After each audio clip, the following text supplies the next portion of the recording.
เฮาศรัทธาวัดใดเฮาศรัทธาบ่กินแหนงแข้งใจบ่ลังเล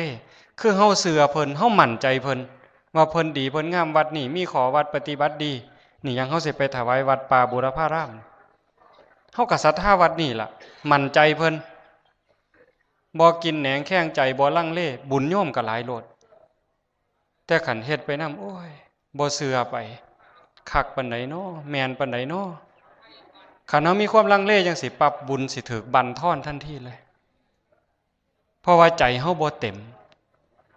จังซั่นจังว่าเฮาเฮ็ดเฮาทำนี่บ่ต้องไปเกียงว่าของสิมีราคาน้อยราคาหลาย